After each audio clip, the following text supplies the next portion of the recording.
My prince consort was wounded in battle, using it as an excuse to call off the engagement. Yet I insisted on marrying him.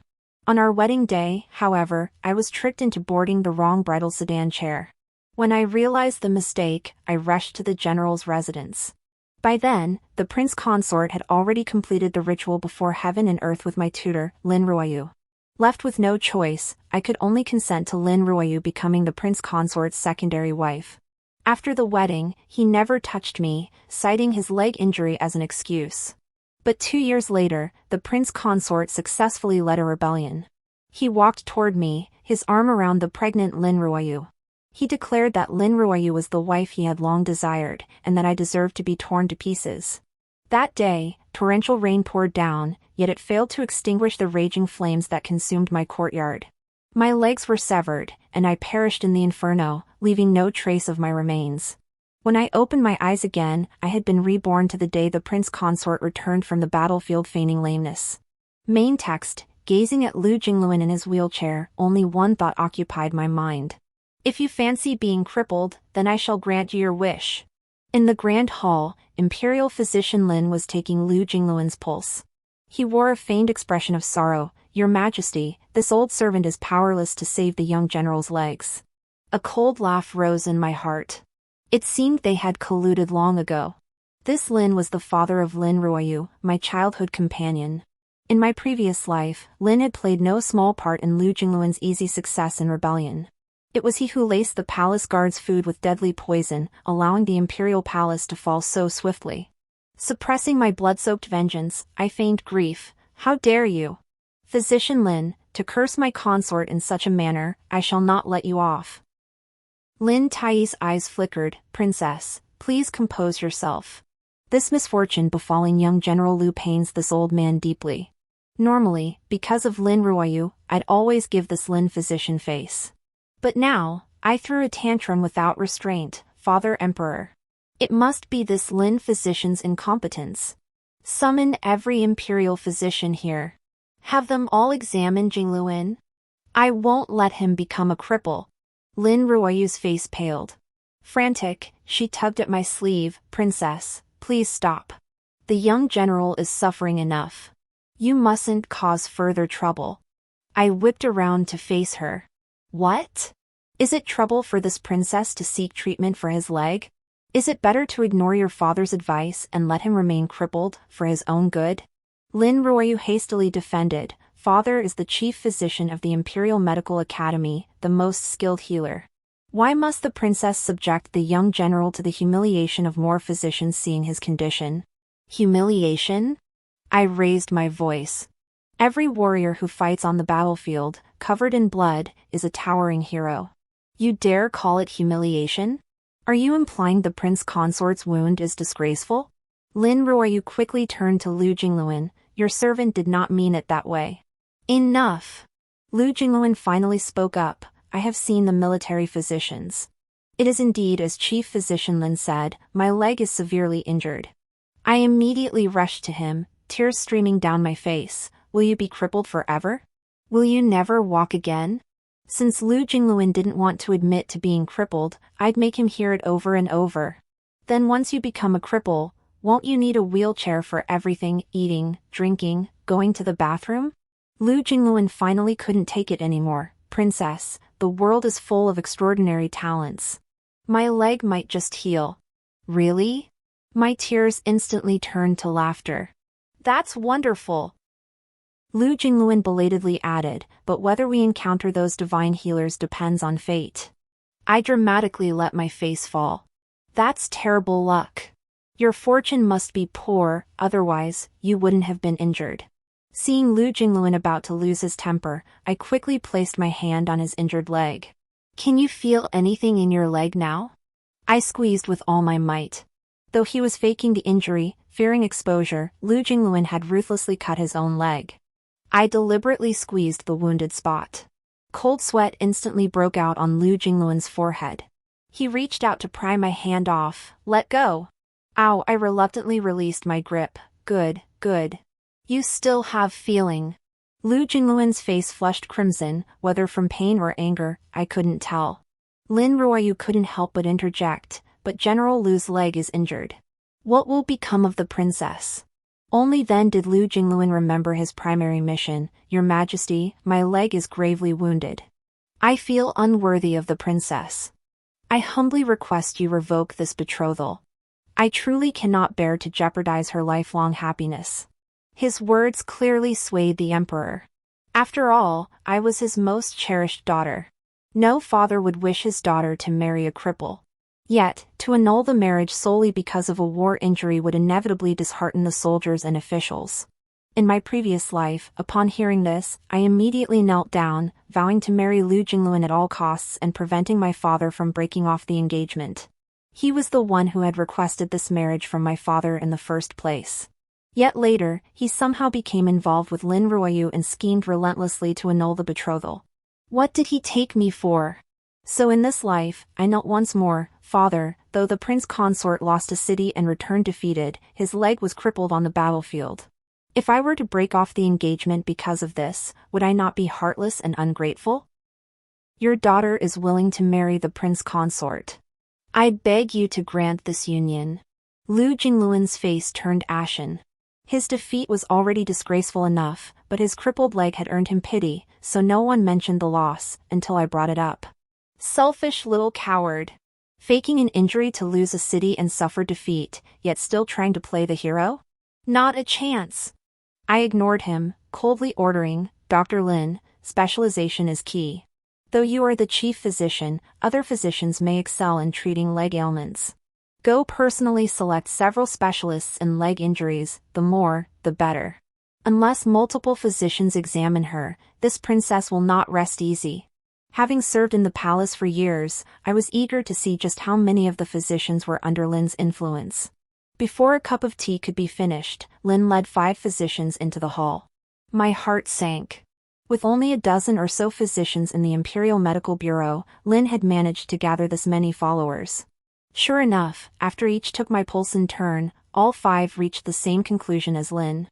I silently noted their names, planning to deal with them later. After the consultation, I volunteered to take on the crucial task of preparing Lu Jinglun's medicine. Mother could not refuse me and reluctantly agreed. So, under the scorching sun, as the cicadas' chorus grew louder, I sat on a cool chair beneath the shade of a tree, eating chilled melons and fruits, watching Lin Royu boil the medicine for Lu Jinglun under the scorching sun. Ruoyu, fan faster with that fan. That way the medicine will be more effective. This is the decoction I personally prepared for the prince consort, it's my heartfelt gesture. Lin Royu shot me a venomous glance, her clothes already soaked through with sweat as she fanned frantically. Once the medicine was ready, I climbed into my sedan chair.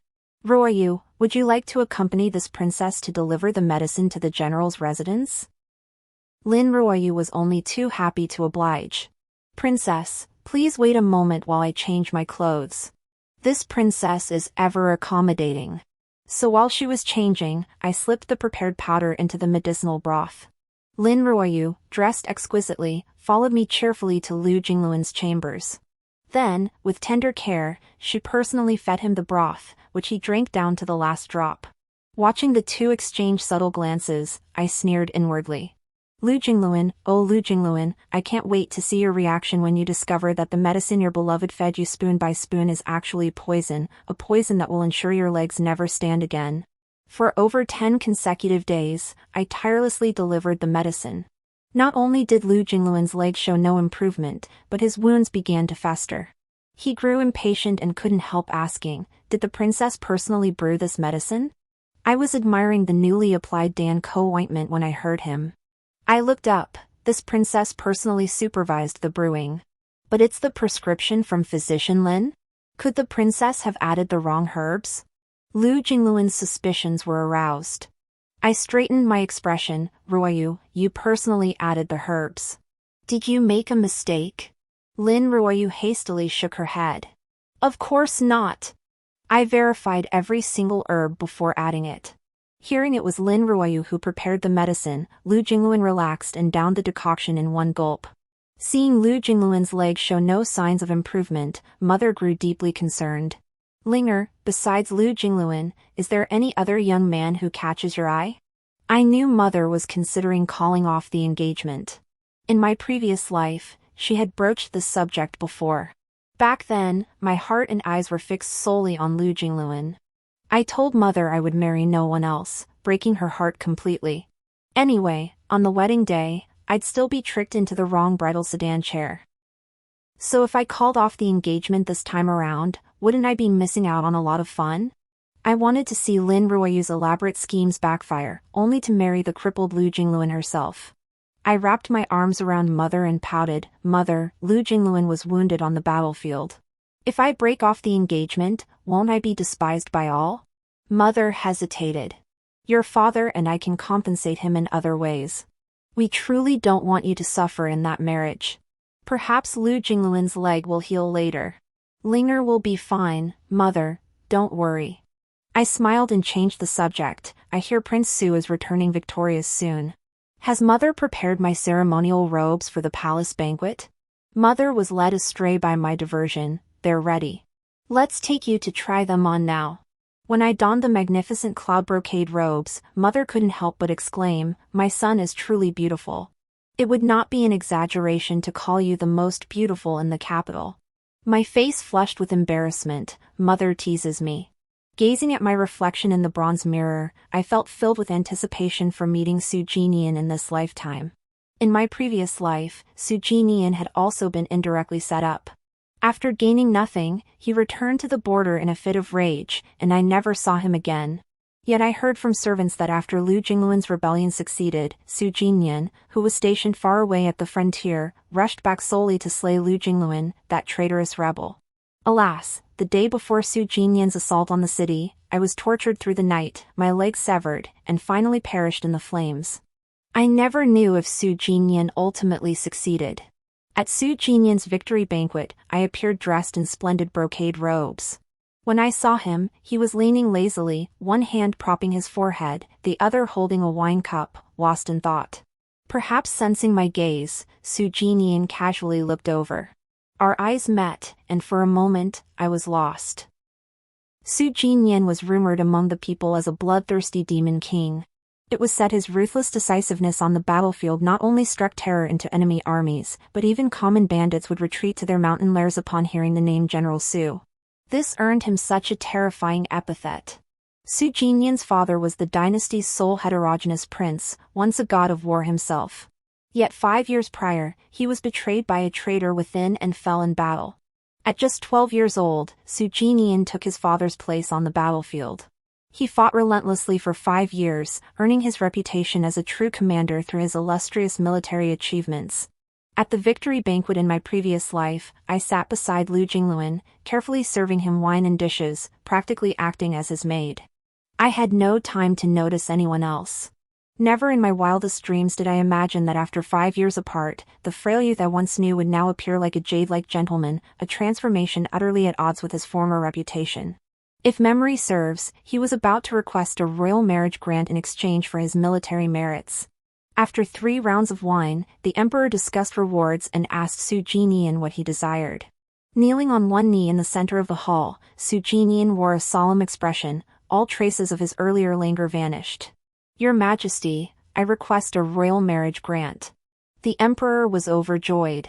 After all, granting a marriage was as simple as uttering a single command compared to other rewards. "Oh, which maiden has caught General Su's eye? I shall ensure you find a most suitable match." Jinyuan's ears flushed crimson as his gaze fixed intently upon me. "This servant requests to marry Princess Qingling." The hall erupted in commotion. Does General Su not know Princess Qingling is already betrothed? But General Lu's leg hasn't healed yet. General Lu suffered defeat in battle, while General Su returns triumphant. Even Father Emperor felt a momentary awkwardness. Who could have imagined Jinian would set his sights on his own daughter, a daughter already pledged in betrothal? In my past life, at this very moment, I would have erupted in fury, pointing at Jinian and hurling insults, eager to prove my loyalty to Jinglun. Now, I watched as the light in Jinian's eyes shattered bit by bit, replaced by a look of utter indifference. "Your Majesty, I have not finished. I request to marry Princess Qingling's personal maid."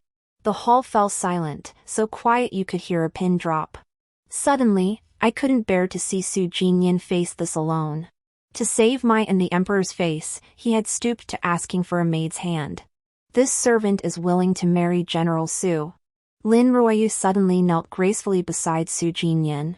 But I have one request, I hope to marry on the same day as the princess. I beg your majesty to grant this.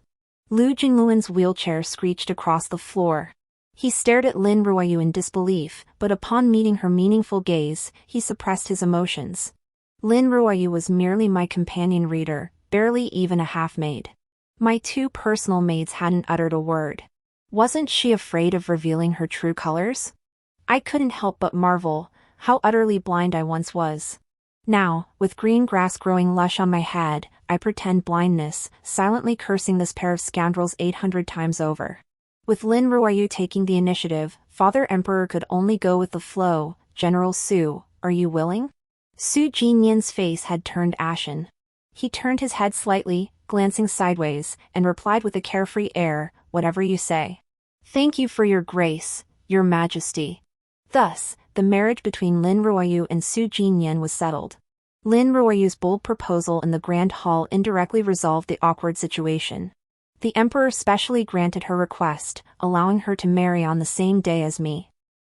Later, Lin Royu schemed to persuade the Empress Dowager, demanding a wedding gown identical to mine. Though Lin Royu was merely a companion reader, she was marrying the highly decorated Jinian. Outwardly, the Empress Dowager could not show favoritism, so she granted her request, having the Imperial Tailor's Workshop create identical bridal gowns. Only I knew Lin Ruoyu intended to tamper with the wedding. I watched her scheming coldly, while she wore a joyful expression preparing for the wedding. With just over 10 days left until the grand wedding, I took Lin Royu out to meet Jinglun. After being wheeled through dozens of shops in his wheelchair, Jinglun grew restless. I pretended not to notice, continuing to browse jewelry with keen interest. I even cheerfully gifted Lin Royu several sets of headdresses. Lin Royu, dazzled by the jewels I'd given her, was utterly absorbed by the dazzling array of ornaments, paying Jinglun no mind. Just as we exited the jewelry pavilion, several rabid dogs suddenly burst out, charging straight toward Jinglun in his wheelchair. Our entourage was already small, and everyone was laden with purchases, leaving no one free to push the wheelchair. Jinglun, who had been listless moments before, sprang to life. He abandoned his wheelchair, sprinted out in a few strides, and began fighting the dogs. After the mad dogs were driven off, everyone looked in astonishment at Jinglun's legs. Originally, Jinglun had planned to use his leg ailment as an excuse to refuse consummating our marriage with me, thereby diminishing his presence and plotting rebellion. Yet now, a few wild dogs had completely disrupted his scheme. Jinglun's face bore an unprecedented grimness. I naively beamed, wonderful. Your legs are healed, Prince Consort. Aren't you happy? Jinglun stared at me for a moment before suddenly smiling with hidden meaning. Happy indeed. And I might be even happier later. Continue your shopping, princess. Truthfully, seeing that sinister smile sent a chill through me. My instincts screamed to return to the palace immediately. No more shopping. Now that your leg is healed, I must return to the palace immediately to share this joyous news with father and mother. Princess, there's a lovely rouge shop up ahead. Please accompany me to buy a couple boxes. I beg you, princess. Lin Ruoyu suddenly hooked her arm through mine. Princess, since we're already out, there's a fine dagger at the weapons shop ahead. Please accompany this humble servant for a look. Jinglun glanced at Lin Ruoyu and me, then unexpectedly strode forward first. Lin Ruoyu, still clutching my arm, followed suit. I'd anticipated these two would lose their patience, but not so soon. I'd see what tricks they had up their sleeves. Inside the weapons shop, Jinglun leisurely examined a sword, then glanced at a dagger, his gaze occasionally drifting toward the entrance. Suddenly, a dozen black-clad figures burst in, swords raised to strike us. Only then did Jinglun shield Lin Royu while engaging the assassins in combat. My attendants hastily dropped their goods to shield me. But the assassins were clearly prepared, and with Jinglun deliberately holding back, several guards were pinned to one side. Only two remained to protect me. I doubted Jinglun had the nerve to kill me now, but I knew I'd likely suffer injuries and hardship. Gritting my teeth in fury, I silently cursed my own carelessness. Chaos reigned within the shop. Just as the assassin's blade lunged toward my legs, it was unexpectedly parried by a jade pendant. Jinian appeared like a celestial being, swooping in to shield me safely behind him. In less than the time it takes to drink a cup of tea, several assassins lay dead or wounded, while the rest fled in panic. "Are you hurt?" Jinian didn't pursue the assassins but instead examined me urgently. I shook my head gently. Before I could answer, an unbelievable scene unfolded. Jinglun, who had been standing facing Jinian and me, suddenly dropped to his knees. Jinian froze in shock for a moment. "General Liu, there's no need for such formalities." Jinglun, enraged by his humiliation, tried to rise but found his legs utterly powerless. When he encountered the mad dog, I had given him a final chance, a chance to prove his limp was genuine. Yet he had schemed, arranging assassins to achieve his ends. Now, having overtaxed his legs, Jinglun was truly crippled. He had buried his last hope of ever standing again. When the Jingzhaoyin's men arrived, Jinian personally escorted me back to the palace. He gave me one lingering look before departing without a word. Jinglun, his legs numb and useless, was pushed back to the general's mansion in a panic. That day, several imperial physicians visited the general's mansion. By evening, they all returned to the palace with heads bowed in defeat. Later, spies reported that Jinglun was scouring the land for a divine healer. I cracked sunflower seeds while beckoning the gloomy Lin Royu over to sing me a little tune. The night before the wedding, Lin Royu pulled me into a conversation that lasted all night, just as planned.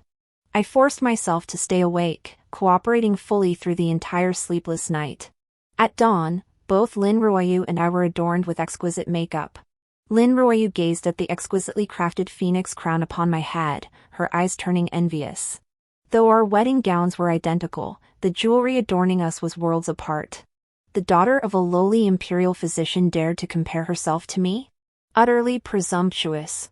With tear-filled eyes, I bid farewell to my father and mother, then obediently let my mother drape the red veil over my head. The moment the veil fell into place, I knew the grand spectacle was about to begin.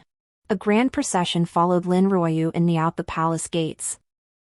The instant we stepped outside, Lin Royu suddenly stumbled, throwing herself onto me. She spun me around several times without a trace of awkwardness, then positioned herself at the front of the procession where I should have been. I pretended not to notice, even yawning widely to signal my drowsiness and sluggish reactions. As for the surrounding maids and matrons, some were genuinely caught off guard, some were prearranged to feign ignorance, and others were naturally bribed by Lin Royu and Jinglun. Thus, everything appeared perfectly normal as I finally boarded the wrong bridal sedan chair. Casually lifting the red gauze, I peered out through the curtain's gap. Jinglun, dressed in wedding robes, sat in his wheelchair. He happened to turn his head toward me, his face twisted into a smug, triumphant grin. Jinian, clad in red, sat astride his horse. He too had turned to look, but his gaze was fixed on another bridal sedan chair. His eyes were filled with pain, showing not a trace of joy. I grew anxious. Had Jinian noticed the wrong person in the palanquin? Why else would he stare so intently at that one? Would he ruin my plans? My worries proved unfounded. Once we passed the main street, the palanquin split left and right. I watched Jinian's lingering gaze slowly fade. The moment the other palanquin vanished from sight, Jinian suddenly went wild. He spurred his horse recklessly and galloped off. The wedding procession froze, then broke into a run to chase after the groom. The palanquin raced forward at breakneck speed, jolting me senseless. Any lingering desire for sleep vanished instantly. No wonder the bridal sedan chair had suddenly jolted in my previous life. I'd thought they were trying to wake me up lest I fall asleep. The mystery spanning 2 lifetimes suddenly made sense, why the wedding sedan chair raced and shook wildly. Because the groom had run off, and they were chasing after him. Just before I was jolted into dizziness, the sedan chair finally came to a halt. I pulled the red veil back over my head. Before I could step down, a matronly voice bellowed from the side, "The Sioux residence is in sight. The bride must disembark." Whispers stirred around us, the groom entered the estate ages ago.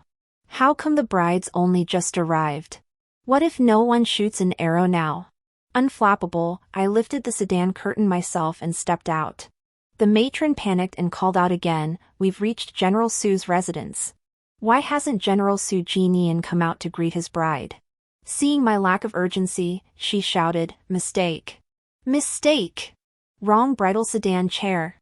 Yet I walked toward the mansion with unusual calm. She hurriedly tugged at my sleeve, trembling with uncertainty as she asked, "Miss, is it you?" I still didn't respond, entering the mansion directly. Seeing my lack of reaction, the matron, unsure whether I was Lin Royu or the princess, followed me inside. Peering through the red gauze, I noticed quite a few servants about. Yet in the main hall where the wedding ceremony was held, only a dozen or so pairs of feet stood scattered about. Presumably, most spectators had gone to the Lu residence. "I need to use the restroom." "Wait here." Using a casual excuse, I ignored the guests in the front hall and headed toward Su Jinian's courtyard, guided by childhood memories. The servants were all busy with the wedding in the front hall, so the path was eerily quiet. Passing the rockery brought me to Su Jinian's courtyard. I'd already removed the red veil and held it in my hand, nearly reaching the arched gate. A voice caught my attention. I paused and turned my head slightly. An elderly man stood before Su Jinian, his face flushed with urgency. "Oh dear, young master. Why are you still drinking here? Hurry and change into your ceremonial robes for the wedding. The bride has arrived. Weren't you supposed to be welcoming her? Why did you come back alone?" At that moment, Su Jinian was dressed entirely in white. Deep in thought, he hugged the wine flask and took another swig. "Just find someone to go in my place." "How can you send someone else?" The old steward was so flustered he nearly snatched the flask. "Could it be? You dislike this princess consort?" "Dislike?" Su Jinian gave a bitter laugh. "What's there to like or dislike? Besides her, anyone else is just the same." Seeing him about to drink again, I stepped out from behind the rockery. If they're all the same, why did Prince Su not even bother to perform the wedding rites when it came to this princess? Su Jinian's wine flask clattered to the ground. He slowly rose to his feet, his gaze fixed on me. After a long moment, he murmured, "Such a small amount of wine, and yet she's drunk." The old steward froze in shock for a moment. Snapping back to reality, he hurriedly knelt on the ground. "Your Highness, Princess." How? I pressed my hand to my forehead. Wasn't just the bride being swapped? Why did everyone in the Su household look like the sky had fallen? If I told you I was tricked into getting into the wrong wedding sedan chair, would you believe me? Su Jinian finally snapped out of it, striding over to me with a tense look. "So, what do you want?" I tossed the red veil at him. "What else is there to do? Perform the wedding rites. This princess intends to make the best of a bad situation. Is General Su willing to endure this slight and at least accompany me through the ceremony? I won't let this princess be framed and become a laughingstock." Fine. Su Jinian grinned like a fool. "Come on, let's go perform the ceremony." I remained expressionless, not moving an inch. Su Jinian's smile turned cautious. "Have you changed your mind?" I shot him a disdainful look. How could he have become so slow-witted after just a few years apart? I roared, "You expect to marry me wearing nothing but white? I'll change clothes right now." "Just a moment, don't leave." Su Jinian bounded toward the room, shouting back over his shoulder, "Uncle Chen, keep an eye on her. Don't let her escape." Within moments, Su Jinian emerged wearing a crimson robe, clutching a sash, grinning like a fool. I lifted the red veil once more and clasped his hand. We walked hand in hand toward the main hall for the ceremony. Peeking at him from beneath the veil, I noticed he had a slight limp when he walked. Meanwhile, Lin Royu of the Lu household had already given herself away. The entire assembly of officials who had come to congratulate me suddenly realized the princess had been replaced by her tutor. Everyone looked at each other in dismay. What could be done now? Lu Jinglun spoke with feigned distress. "Since matters have come to this, we can only wait for the princess's arrival to re-perform the ceremony. As for Ruoyu, having already exchanged vows, she must be content to become a secondary wife." Everyone sensed something was amiss, yet none could pinpoint the exact fault. So they all craned their necks to look toward the main gate once more. Until a servant from the Lu residence rushed in and whispered a few words to Lu Jinglun. Only then did Lu Jinglun turn pale with shock. Just then, my personal maid arrived at the Lu residence and called out loudly, "Honorable guests. The princess has realized she was mistakenly placed in the wrong wedding sedan chair with Miss Lin. She is currently waiting in the front hall of the Su residence. However, the princess says that if General Lu and Miss Lin have already exchanged vows, it would be unthinkable to break up a loving couple. She declares that she and General Lu were meant to be but not destined to be together. She requests that everyone make another trip to the Su residence to witness her wedding ceremony with General Su." Upon hearing this, the crowd scrambled to rush outside. What a joke! They hadn't gone to the Su residence earlier precisely to avoid embarrassing the princess. Now that she was at the Su residence, they had to hurry over immediately. After all, the Su heir was a genuine general, destined to become a prince. This General Lu, though bearing the title, was still lame. Who knew what the future held for him? The once crowded spectators vanished in an instant, leaving only a handful of elderly souls too slow to follow. Even more astonishing, these shrewd individuals dashed to the gift collection area, retrieved their prepared congratulatory presents, and hurried off with them. My bridal attendants hastily reloaded the dowry and set off toward the Su residence with fanfare. Within moments, the Lu residence stood deserted. This wasn't how it was supposed to go. Shouldn't the princess, deeply in love with him, have realized something was wrong and rushed back to the general's residence immediately? Why hadn't she come yet? Lu Jinglun was stunned. Lin Royu, however, was both shocked and delighted. Was she being made the primary wife outright, bypassing the status of a secondary wife? But her dowry had been carried away. Though modest, it was still at the Su residence. What was she to do? Watching the flood of distinguished guests pouring into the Su residence, I couldn't spare a thought for what those two were thinking now. Amidst the hall resounding with compliments of a heavenly match and a perfect union of talents and beauty, Su Jinian and I joyfully performed the wedding rites. In the bridal chamber, I watched Su Jinian grinning like an idiot and couldn't help asking, on this joyous day, "Are you happy?" Su Jinian beamed like a blooming flower, nodding eagerly. Happy? So happy! Whoever designed you, I want to kowtow to them. I feigned anger. But I'd rather kill them. Seeing my anger, Su Jinian hurriedly soothed me, "Jinglun, don't leave me. If there's anything about me you dislike, I'll change it. I'll treat you better than that Lu Jinglun ever did. I'll cherish you for the rest of my life. Don't abandon me." Seeing him so anxious, not at all like the cold-hearted man rumored, I couldn't help teasing him, "You like me?" He grew serious for a rare moment, looking at me earnestly. "I've cherished you. For so many years." I finally voiced the question from my past life, "How much do you love me? If someone were to kill me, what would you do?" Su Jinian's face seemed to freeze over instantly. "I'd slaughter every soul who deserved death and join you in death."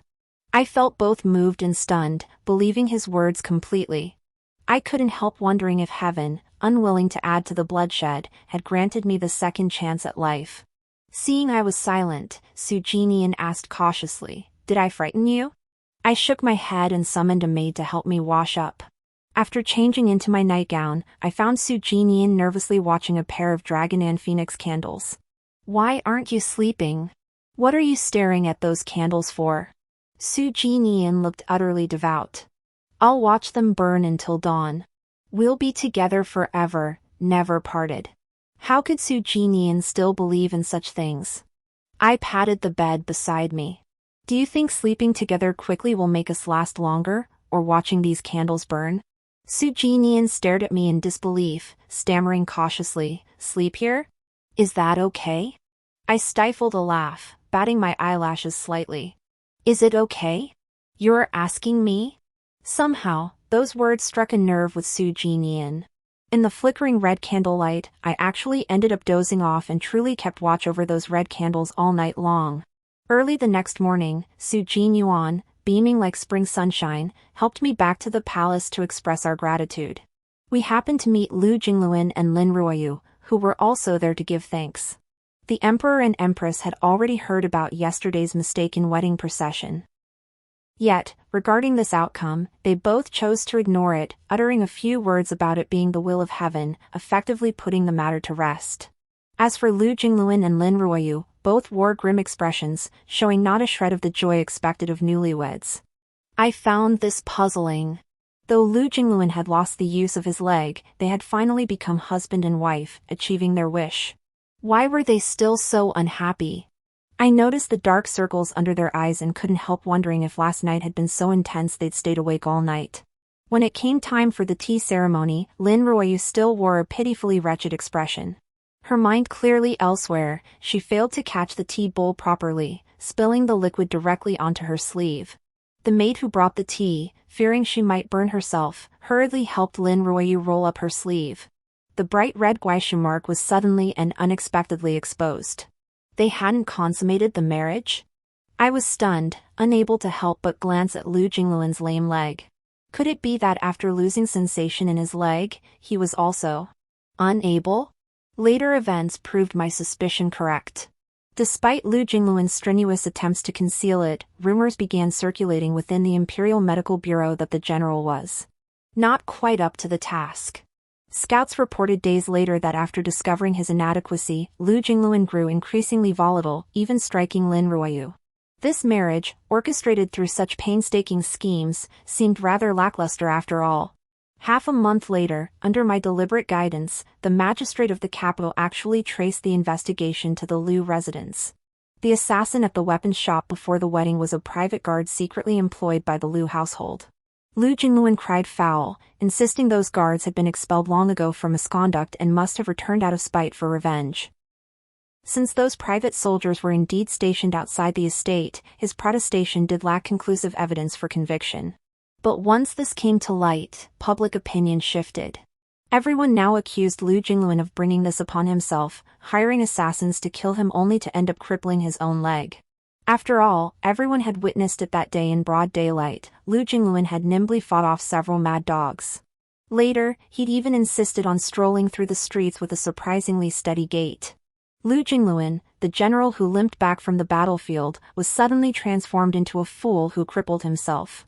Before this wave of criticism had subsided, a palace maid discreetly revealed that Lin Royu had bribed Liu's household servants to deliberately trip him and put him in the wrong wedding sedan chair. Everyone immediately recalled how, on the wedding day, Lin Royu had been beaming with joy after the ceremonial bow before deliberately revealing her true colors. Then others recalled the victory banquet, where Lin Royu had eagerly demanded to marry Jinian and insisted on a wedding day matching the princesses. Individually, these incidents might have seemed coincidental. But when all the pieces connected, the chain of events became crystal clear. Some even deduced that the assassins deliberately arranged by the weaponry guild were meant to kill Princess Jinglun. Yet heaven sees all. Harming others only harms oneself. Jinglun crippled himself. General Su, the hero who rescued the beauty, ultimately won her heart. At first, Jinglun desperately tried to silence the rumors. But when he realized he couldn't stop the gossip, he shamelessly came to me, begging me to speak well of him and clear his name. He gazed at me with feigned passion. Linger, I've always cherished you. Otherwise, I wouldn't have petitioned the emperor to marry you. But fate played a cruel trick. I married the wrong woman. Every time I think of it, my heart shatters with pain. Jinian, who'd been peeling grapes for me, rolled up his sleeves, ready to punch him. I shot him a dismissive glance. He was the one who schemed to put me in the wrong bridal sedan chair. And I haven't seen enough of the show yet. Jinian immediately beamed with delight. If that man weren't Jinglun, I'd suspect he'd gladly kowtow to him.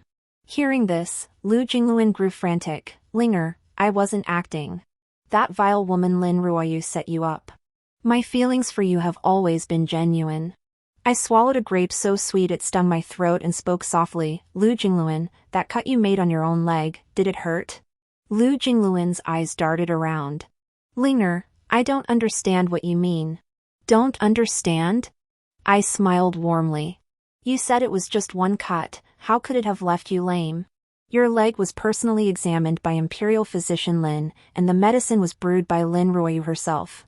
Tell me, with such excellent care, how could you still be lame? It doesn't add up. does it? Lu Jingluan's hand clenched so tightly the veins stood out. He seemed to have finally found the reason for his lameness. No longer needing my kind words, he stormed back to his residence. Dr. Lin made his routine visit to the Lu residence to treat his son-in-law's leg, only to accidentally fall and break both his own legs. Lu Jinglun, overcome with filial devotion, petitioned the emperor to allow Dr. Lin to recuperate at the Lu residence. The emperor granted the request with a flourish of his brush. He also heeded my suggestion to replace the chief physician, ensuring Dr. Lin could focus solely on his recovery. Unfortunately, Dr. Lin's condition only worsened with rest. Within days, he was bedridden and paralyzed. His daughter, Lin Royu, grieved so deeply for her father that she reportedly wept until she lost sight in one eye. Now the capital buzzes with a new rumor. Ever since Lu Jinglun returned defeated from losing a city, the Lu residence has been plagued by bad luck. Between broken legs and blindness, misfortune never ceases.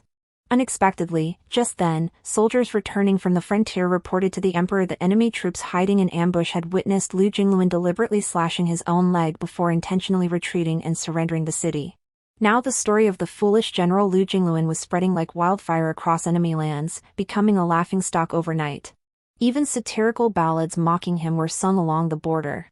The emperor flew into a rage and ordered a thorough investigation into the battle.